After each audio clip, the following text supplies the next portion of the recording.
Hello, everyone. We're very much looking forward to this. Let's just go right into it. Betsy, tell us, that person back there is the only one who doesn't know who you are. So tell us who you are, what your role is at the company.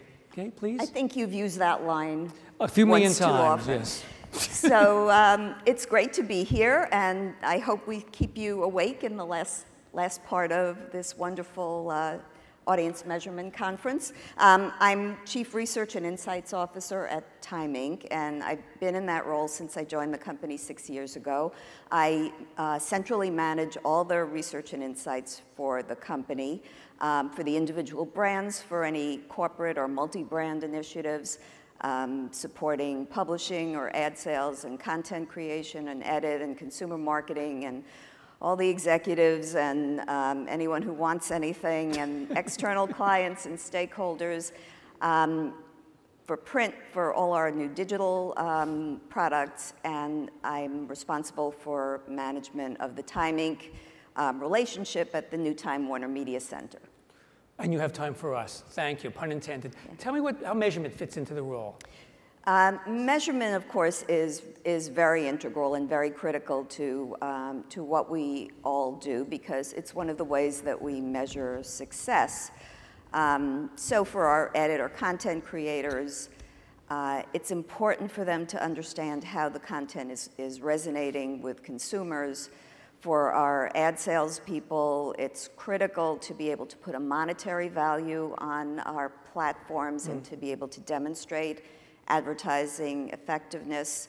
I think what seems to be changing is we're really trying to make sure we establish a dialogue with our research suppliers to make sure they understand how our business is changing, so they respond to us rather than our flexing to what they're doing. So part of my responsibilities are certainly to stay involved with our current suppliers, but just as importantly, to always be meeting and vetting new suppliers as well. Excellent. We were going to do a little memory lane, I think, thing. Yeah. Here's a question. Obviously, we all talk to each other to prepare for this. And let me start with this part of the question. What were the disruptive influences in the business that really ended up changing nothing? So I was supposed to write for David like a 2-sentence explanation of what we were going to do up here. And so I wrote something, and then when he said, okay, what do you want me to ask you? And I said, well, we really want to, truth in advertising. We want to answer those questions. So, I want to talk about disruptive influences, because, and let me say a positive word for disruption. When I was at Saatchi, we worked with a consultant who believed that if your business wasn't disrupted every couple of years, you were on a really bad road, and that the best thing to do was, if things seemed to be going along too smoothly, to call a disruption and revisit every aspect of your business. So when you say disruptive, it's not always a bad thing. But I think what I was saying to David is that and memory lane is a good analogy, because we've been doing this for a long time, and sadly, being able to determine which were the disruptive influences that mattered and which ones just made a lot of noise but didn't matter is a luxury we don't enjoy much these days, because we can't be thoughtful and we can't be introspective, because change happens so quickly that we kind of have to react to everything. But having the luxury of going back into and being a pack rat and saving every speech or presentation I think I've ever given, and going through the files and seeing what the big platforms were, there are a number of disruptions that at the time seemed like they would change everything, but in retrospect changed very little. So, for example, the first media platform, external platform that I can recall being on was about something called zapping. I don't know who remembers zapping, but it was driven by the realization that remote controls, wireless remote controls, which more and more TV sets were coming equipped with, would mean nobody would ever watch a television commercial ever again. And this was a really big concern at the time. And then this, same thing with VCRs. And VCRs were going to take care of not just television ads, but also any sort of program television, and TV survived. And then things like the V-chip and content ratings. We had meetings after meetings about all of these things. They were big deals. I testified in Congress on that one, and had a really fascinating dinner with Dick Wolf and Janet Reno, trying to convince her that there were enough controls in place. But anyway, so there's content ratings and there's V-chips that nobody really knows about, and again, the medium survived. And then, I was thinking about people meters, which really disrupted a year like crazy. That was the introduction of people meters was, armies of people, armies of analysts at the networks and at the agencies were, spent all this time looking at parallel data and trying to come up with some understanding, and the networks changed how they gave guarantees, and one network didn't give guarantees, and it disrupted the upfront.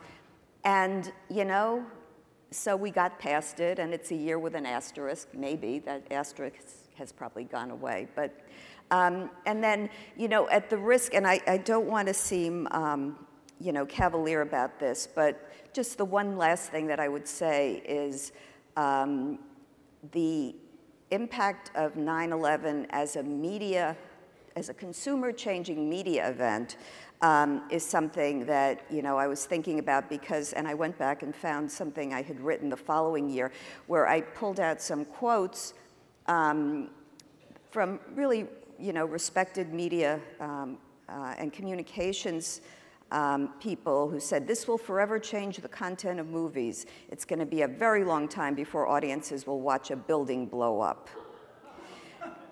When we look back, we'll be able to say that people lost interest in reality shows because you can never match the reality of what happened." And these were pronouncements, And then I was working at MTV at the time, so MTV viewers might be more tempted to watch the news networks now that they know someone who's fighting in the war. So that one came true, huh? That one came true. So they all came true. But and again, without being flippant about this, my favorite was from The Onion, and I don't read The Onion. I probably should, but I don't read The Onion a lot. But this was an actual headline from The Onion: "A shattered nation longs to care about stupid bullshit again."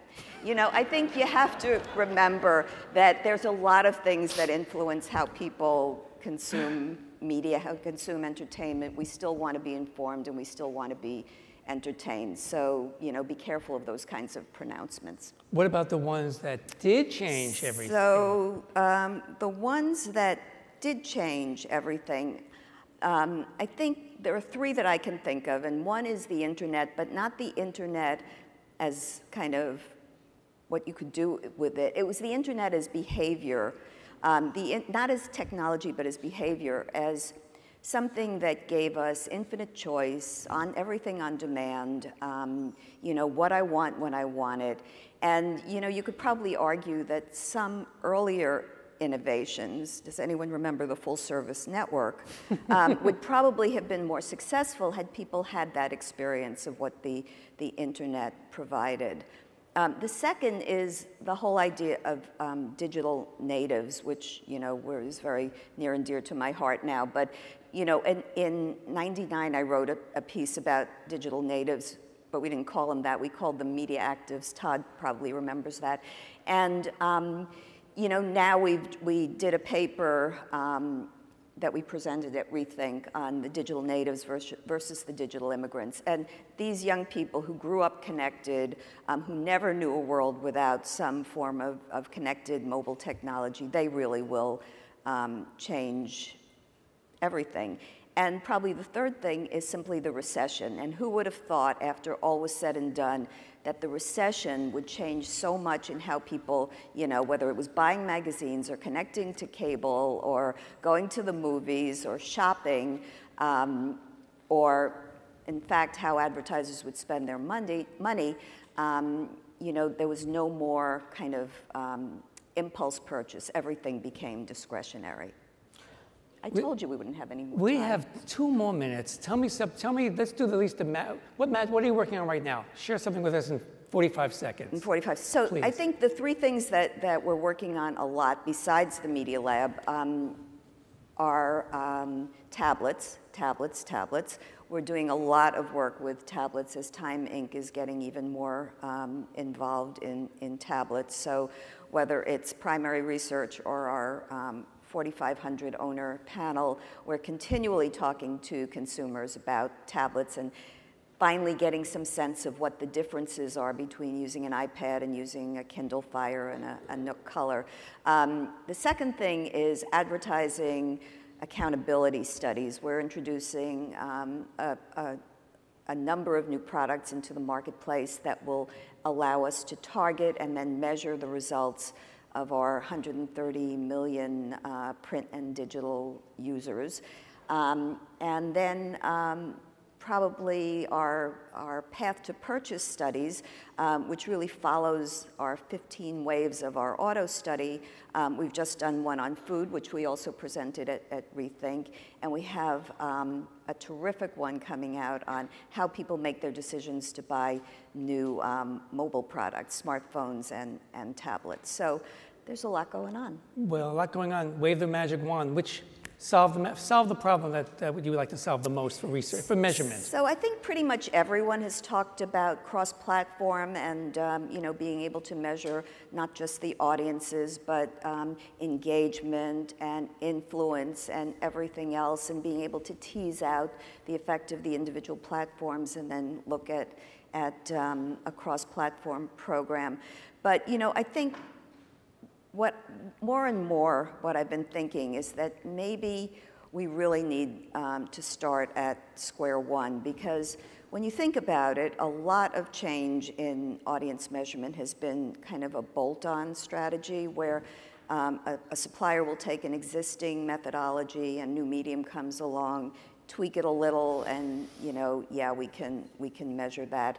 But I think, you know, for us to be successful in measuring what we need to measure today and in the future, it's really going to have to be consumer-centric, census-based. It's going to have to be